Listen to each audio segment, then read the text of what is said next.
आदाब साथियों, the aware point news में आप तमाम दर्शकों का स्वागत है।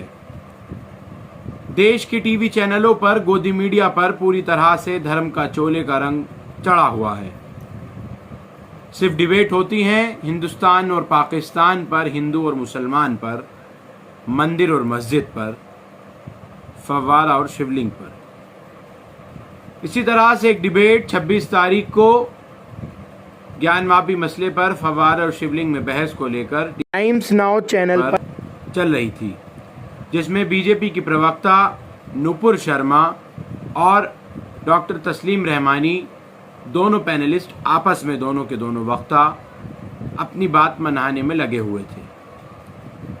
इतने में ही पूरी तरह से अपना आपा खो बैठी नुपुर शर्मा बीजेपी की प्रवक्ता ने प्रॉफेट मोहम्मद मुसलमानों के रसूल को लेकर बड़ी ही आपत्तिजनक बातें कहीं, उल्टी सीधी बातें कहीं।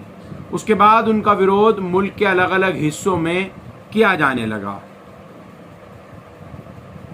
अलग अलग हिस्सों में उस बात का विरोध हुआ और उसके ठीक 5 दिन बाद नवीन कुमार जिंदल बीजेपी के दिल्ली के मीडिया इंचार्ज हैं, प्रभारी हैं, वो भी प्रॉफेट मोहम्मद को लेकर एक आपत्तिजनक ट्वीट करते हैं और उसमें बहुत ही ज़्यादा भावनाओं को ठेस पहुंचाने वाली बात करते हैं।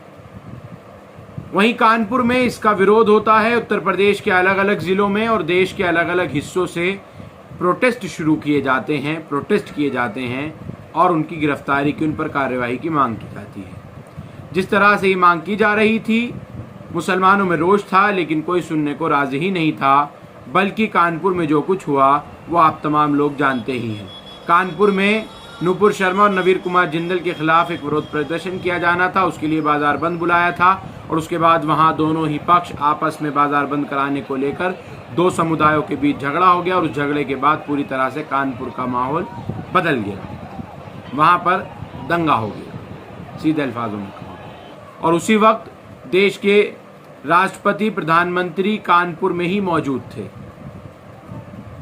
लेकिन वहां पर दंगा हुआ। ये संयोग था, प्रयोग था, प्रायोजित था, क्या था, ये जांच का विषय है। लेकिन फिलहाल जो कार्यवाही वहां कानपुर के अंदर की जा रही है वो एक तरफा है। मुस्लिम समुदाय के लोगों पर जितनी भी FIR दर्ज की गई हैं वो तमाम की तमाम FIR पुलिस उसमें मुल्जिम मुसलमानों को ही बनाती हुई नजर आ रही है।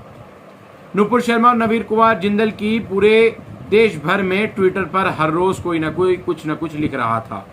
लेकिन पिछले 44 घंटे पहले, 36 घंटे पहले माफ कीजिएगा, अरब खाड़ी के जो देश हैं, कतर, कुवैत, इराक, ईरान, उस तरफ के जो देश हैं, वहां से एक ट्रेंड चला कि हिंदुस्तान में जो इंसल्ट की जा रही है प्रॉफेट मोहम्मद सल्लल्लाहु अलैहि वसल्लम की मोदी हुकूमत में और उनके प्रवक्ता द्वारा, उसको लेकर अलग अलग तरह के ट्वीट किए जाने लगे, अलग अलग तरह की बातें की जाने लगी। वो कुवैत के विदेश मंत्रालय ने जानकारी दी, कहा कि हम इसकी पूरी तरह से निंदा करते हैं और हम भारत के तमाम प्रोडक्ट्स की पूरी तरह से बायकॉट करते हैं। ये बात कुवैत से लेकर कतर तक फैली और उसके बाद ईरान आ गई और ईरान के बाद अब से कुछ देर पहले ये बात सऊदी अरब से भी कही गई।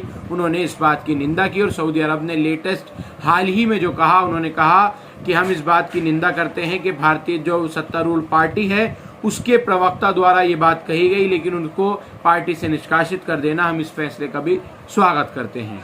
खाड़ी के इन देशों से जब बायकॉट किया गया इंडियन प्रोडक्ट्स का, तो उसको लेकर पूरी सरकार, केंद्र सरकार, जो पिछले 10 दिनों से लगातार देश के ही लोग उनको बताने की कोशिश कर रहे थे कि किसी की भावनाओं को आहत किया जा रहा है, किसी के रसूल को, पैगंबर को बहुत बुरा भला कहा जा रहा है, तो वो सरकार जो सुन नहीं रही थी, बल्कि परवेज साहिब सिंह जो दिल्ली से सांसद हैं, वो जाकर जो है नुपुर शर्मा का, जब अलग अलग जगह पर मतलब के पूरी तरह से मैं कहूँ थानों में नुपुर शर्मा के खिलाफ नोटिस दिए जा रहे थे कि उन पर मुकदमा दर्ज किया जाए, जो है तमाम तरह की धाराएं लगाई जाएं, उनसे हमारी धार्मिक भावनाएं जो है वो आहत हो रही हैं। तो उसको लेकर परवेज साहिब सिंह उनके घर पर पहुंचे तो उन्होंने कहा कि भारतीय जनता पार्टी और तमाम नेता और मेरे तमाम कार्यकर्ता नुपुर शर्मा जी के साथ हैं। लेकिन आज जब तमाम अरब के देश, तमाम खाड़ी के देश दुनिया में डंका बजने लगा। भारत के प्रधानमंत्री नरेंद्र मोदी की तस्वीरें वहाँ के मैं कहूँ डस्टबिन पर लगने लगी, जिन पर जूतों के निशान छपे थे। मैं दिखाना नहीं चाहता हूँ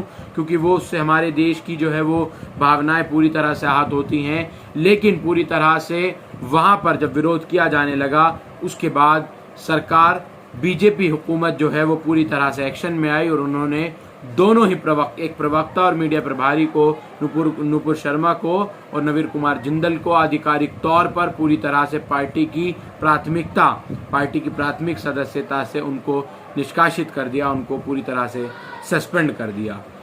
आखिर अरब के खाड़ी के देशों के सामने भारत क्यों झुके? ये कर्म जो किया है वो भारतीय जनता पार्टी के प्रवक्ताओं ने किया है। भारत का शर्म से जो है वो मैं कहूँ पूरे तौर पर समन कर जो है वो इन लोगों ने नोटिस मांगा, इन बाहरी देशों ने।